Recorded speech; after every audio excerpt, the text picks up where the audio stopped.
ወራህመቱላሂ ወበረካቱሁ ውድና የተከበራችሁ የዩቲዩብ ቻናል ተከታታዮቼ በድጋሚ በሌላ ቪዲዮ መጥቻለሁኝ ማለት ነው። ባለፈው የጀመርኩላችሁን ስደት ላይ ያጋጠመኝን የህይወት ታሪክ አልጨረስኩላችሁም ነበር። ትንሽ በስራ ቢዚ ሆኜ ነው፣ ይቅርታ ጠይቃለሁኝ።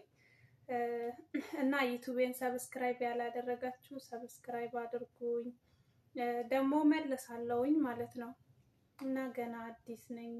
በዛ ላይ ደግሞ 50 ሲደርስ ዩቲዩብ ይከፍታል ብለውኝ ነበር ላይቭ፣ ግን እምቢ ብሎኛል ለኔ ማለት ነው። ምናልባት በአሁኑ ሰዓት እንደዛ አይከፍትም ይሆናል።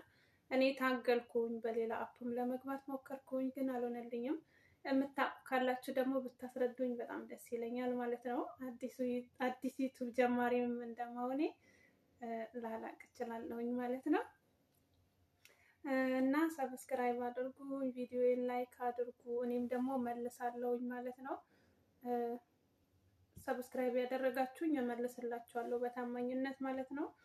እና ወደ ጉዳይ ስገባ አሁን ባለፈው አንድ ወር ሲሞላኝ መጀመሪያ በ1002 ተስማምተን መጥቼ፣ ያው ቋንቋ አታውቅም ምንም ነገር አታውቅም ብላ ነው 800 ብር አምጥታ የሰጠችኝ ማለት ነው። እኔም እንግዲህ ጠየኳት፣ ይሄ ስንት ነው አልኳት። እኔ የዱባይን ብር አላውቅም፣ እንግዲህ ይሄ ስንት ነው ስላት 800 ብር አለችኝ። አይ እኔ 800 ብር አይደለም የመጣሁት፣ ከሀገር ስመጣ 1002 ብለውኝ ነው የመጣሁት፣ ስለዚህ አልፈልግም ምናምን አልኳት ማለት ነው። ከዛ ቢሮ ይደውላ ለምን ብር አትቀበይም እንዴ ምናምን ስትለኝ፣ እኔ እኮ 1002 ብላችሁ ነው የመጣሁት፣ ብር የከፈልኩት ደግሞ በዚህ ተስማምተን ነው ምናምን ስላት፣ በቃ እንደዛ አይደለም ሀገር ቤት የሚወራው እና እዚህ አንድ አይደለም ምናምን አለችኝ። እንደምን ብዬ 1000 ብር አስደረግኩኝ ማለት ነው። 1000 ብር ተቀብዬ እየሰራውኝ እያለ እንግዲህ ቤት ውስጥ የነበረው ነገር በጣም ከባድ ነበረ። በዚሁ አጋጣሚ እኔ አዲስ ልትመጡ የፈለጋችሁ ልጆች ማለት ነው፣ ስትመጡ እባካችሁን አደራችሁን፣ የሰው ሀገር ነው የምትወጡት፣ ባዶ እጃችሁን ዝም ብላችሁ አትውጡ። ልብሳችሁን ሰብስባችሁ ስልክ ይዛችሁ ነው። ስልክ ቀፎ ግድ ነው ማለት ነው። እዛ ሲም ካርድ እንኳን ባይሰጧችሁ እዛ ቤት ውስጥ ምናልባት ጎረቤት ያሉ ልጆችን ኔት ጠይቃችሁ ዋይፋይ ጠይቃችሁ ኦንላይን መግባት ትችላላችሁ ማለት ነው። ስለዚህ ከሀገር ቤት ስትመጡ ግዴታ ስልክ ያስፈልጋችኋል። ዝም ብላችሁ መንገድ አትጀምሩ። እንደኔ አይነት መጥፎ መዳም ካጋጠማችሁ መግቢያችሁ የት እንደሆነ አይታወቅም። ደሞዛችሁን በስነ ስርዓት አይከፍሏችሁም። አመት ለአመት ደሞዝ ሳይከፈለው የሚሰራው ሰው እንደዚህ እያጋጠመው ነው ማለት ነው።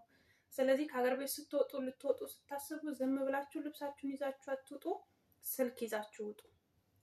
ስልክ ግድ ነው ማለት ነው። ዝም ብላችሁ አትጓዙ። ከባድ ነው ስደት ሲባል፣ እንዲሁ ሀገር ሆነን ስናስበው እና ወጥተን ስናየው አንድ አይደለም። ስለዚህ ስልክ ይዛችሁ ውጡ ነው የምለው። ምክንያቱም እኔ ጠቅሞኛል ማለት ነው። በሰዓቱ ሴትዮዬ በጣም መጥፎ ነበረች። ወላሂ ይዤው የመጣሁትን ስልክ ልትወስድብኝ ስንት ቀን እንደታገለችኝ ማለት ነው። ያው እኔ አይሆንም እኔ ከሀገር ነው የመጣሁት ምናምን እያልኩኝ እደብቅባት ነበርኩኝ። ያንን ያመጣሁትን ስልክ ልትወስድ ሁላ ትታገለኝ ነበረ። ከዛ በመጨረሻም እንግዲህ 3 ወር 4 ወር ሲሆነኝ እንግዲህ ያለ ሙከየፍ ነው ያስቀመጠችኝ። ቤት ውስጥ ሙከየፍ የሚባል ነገር የለም። ሙቀቱ ብታዩ ወላሂ ሙቀቱ ሌሊት ላይ ተነስቼ ማለት ነው፣ በጣም ሲሞቀኝ ሌሊት ላይ ተነስቼ ውጭ ወጥቼ ነበረ ንፋስ እንዲነፍስብኝ የማደርገው ማለት ነው። አስቡ፣ እንቅልፋችሁን እንኳን በስርዓት መተኛት አትችሉም። ምክንያቱም ሙቀት ነው፣ ሙከየፍ የለም ቤት ውስጥ። ታውቃለች ይሄንን። ለቢሮም ብነግር ምንም መፍትሄ የለም። መጀመሪያ ከዛ ስመጣ ከሀገር ስመጣ ሁሉም ነገር ይስተካከልልሻል፣ ምንም አይነት መጥፎ ነገር ቢያጋጥምሽ እኔ ተጠያቂ ነኝ ብላኝ ነው እንግዲህ ከፍያት የመጣሁት። በኋላ ላይ ግን ያለ ሙከየፍ ስቀመጥ፣ በዚህ በዱባይ ሙቀት አስቡት፣ ያለ ሙከየፍ ስቀመጥ ሰውነቴ እንዳለ ሀገር ቤት የሌለብኝ እከክ በእከክ አድርጋኝ ማለት ነው። የስራዋን አላህ ይስጣት። እና በቢሮዬ ማማርባታለሁ ሁልጊዜ ማለት ነው። እና ከባድ ነው የስደት ህይወት። በዛ ላይ ደግሞ ያለ ሙከየፍ ያለ ምግብ መጥፎ መዳሞች ሲያጋጥማችሁ በጣም ብዙ ነገር ያስከፍላችኋል፣ ብዙ ዋጋ ያስከፍላችኋል ማለት ነው። እኔ እንግዲህ መጨረሻ ላይ 8 ወር ሲደርስ በቃ አላስቻለኝም። እኔ አልፈልግም፣ ስራ አልሰራም ምናምን ብያት ሲም ካርዴን ወስዳብኝ ስልክ ከልክላኝ ምናምን በጣም አሰቃየችኝ ማለት ነው። ግን አላህ ሲረዳኝ በመጨረሻም ፖሊሶች ጋር ምናምን ደወልኩኝ። ፖሊሶች መጡና ከዛ ቤት አስወጡኝ። እና በጣም ተጠንቀቁ፣ ጥንቃቄ ግድ ይላል